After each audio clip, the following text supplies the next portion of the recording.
Ontario, Canada, renowned for its tranquil vistas, a haven where neighborly warmth is as palpable as the morning frost. Families congregate at local gatherings, laughter echoing in the crisp, clean air, while friendly waves exchanged on the streets stitch the fabric of this tight-knit community. Yet, beneath this placid surface, a malevolent undercurrent swirled, a gruesome narrative set to forever tarnish the tranquility. This unsuspecting province would become the canvas of a horrifying tableau in Canadian criminal history.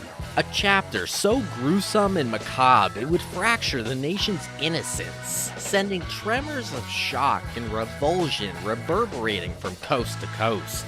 A shroud of darkness, violence, and betrayal about to be lifted, splattering Ontario's idyllic façade with chilling dread.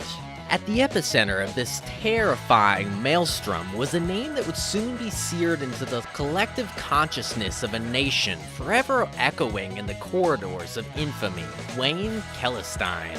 An ordinary name that would become a synonym for the extraordinary and brutal wave of biker violence that was set to engulf this peaceful community, shattering its serenity in the process. Wayne Celestine, a born criminal?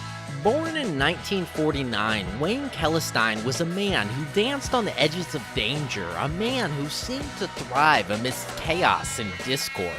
The renegade leader of a faction within the infamous Banditos biker gang, Celestine was no stranger to the underworld's shadowy peripheries.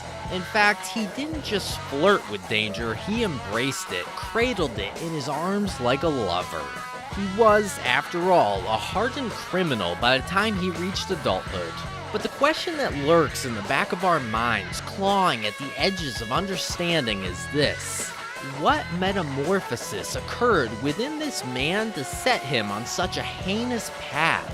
How did a boy, presumably born with the same potential for kindness and love as any other, evolve into a fearsome figure of dread within the outlaw biker world?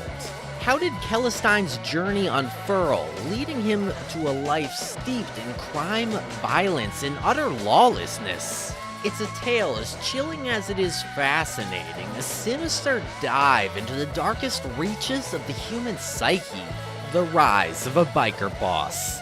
In the heat of the summer in 1977, the powerful Outlaws Motorcycle Club extended its reach into Canada, spreading its roots into fresh terrain. Wayne Celestine, with his thirst for belonging and power, sought membership, yet his application was met with rejection. His fiery temper, volatile unpredictability, and a rap sheet that screamed trouble had already made him a figure of notoriety. To some, he was a liability, a ticking time bomb waiting to explode. Refusing to be dissuaded by this rebuff, Celestine took matters into his own hands. He ventured on a path few dared to tread, setting up a puppet club that he ominously named the Holocaust Motorcycle Club. The name itself was a chilling harbinger of the gruesome violence that was to come, and a testament to the distorted machinations of Celestine's mind.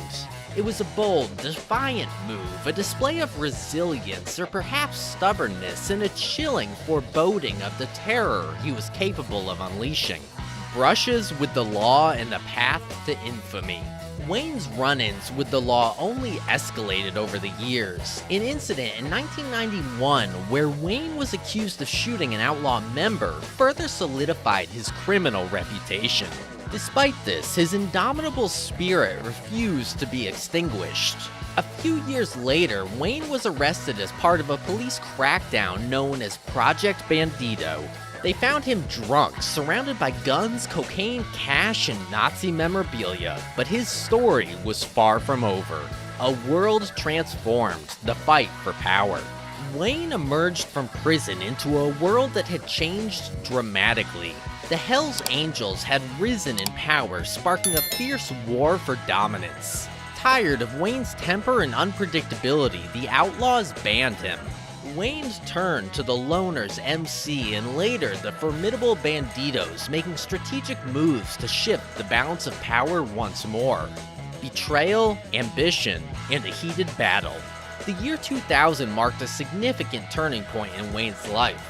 The law caught up with him again, and he was arrested for illegal possession of firearms. This arrest threw him into a spiraling descent, forcing him to grapple with the sudden and profound loss of power.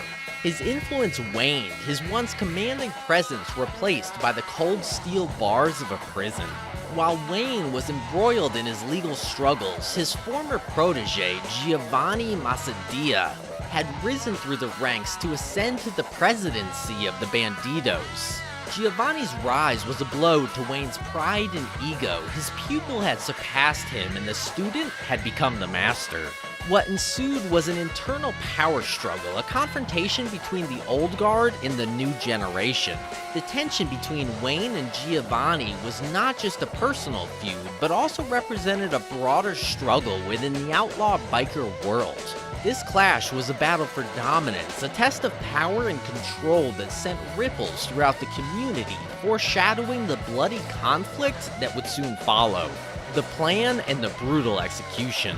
Consumed by a festering wound of bruised ego and an obstinate refusal to bow to Giovanni's authority, Wayne and his co-defendant, an ex-police officer turned outlaw named Michael Sandham, hatched a chilling plot.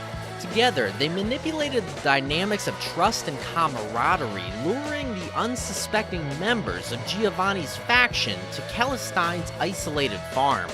Under the guise of a peace meeting aimed at resolving the growing rift between the two groups, they beckoned their brethren into a carefully laid trap.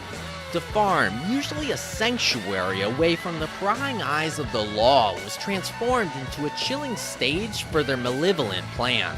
As night descended, so did a storm of violence and treachery. Each gunshot echoed through the rural silence. Each life taken was a chilling testament to Wayne's unquenchable thirst for power. This horrifying night of betrayal would etch itself into the dark annals of criminal history as one of the most gruesome and bloody biker butcheries ever. Investigation, trial, and justice. In the chilling aftermath of such raw brutality, law enforcement agencies sprang into immediate action. They embarked on a meticulous, painstaking investigation, sifting through the remnants of the macabre night, piecing together the jigsaw of treachery and violence. The wide net of justice gradually closed around the perpetrators. Leading the arrest was Wayne Celestine, the man at the helm of this nightmarish event. His apprehension marked a significant victory for the tireless efforts of the investigators. The trial that ensued held the nation in the grip of morbid fascination. This was not a mere court case, it was a public examination of the darker underbelly of Canadian society, a narrative of power, betrayal, and raw brutality. In January 2007, after months of testimonials, evidence examination, and careful deliberation, the jury finally returned a verdict of guilty on all charges for Wayne Celestine and his co-defendant. Though Wayne Celestine continues to draw breath, he is now a shadow of his former self, confined within the unyielding bars of a prison cell.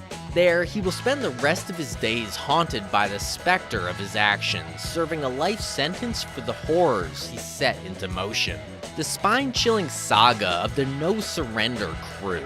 Their fateful rendezvous with Celestine's ruthless scheme lingers in the collective memory of a nation.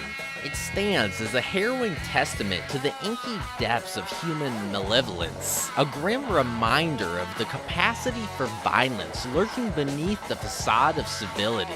But this story is not just of brutality and bloodshed, it is too a testament to the tenacious pursuit of justice, to the unwavering commitment of those who vow to uphold it. Against the stark canvas of this macabre tale, their determination shines brightly, a beacon of hope and a promise. That even in the face of unimaginable darkness, the light of justice will not be extinguished. And so, as we turn the page on this chilling chapter of Canadian history, we are left to ponder the timeless adage, crime never pays. For Wayne Celestine, this harsh reality echoes within his prison cell, a chilling reminder of a bloody past that he can never escape.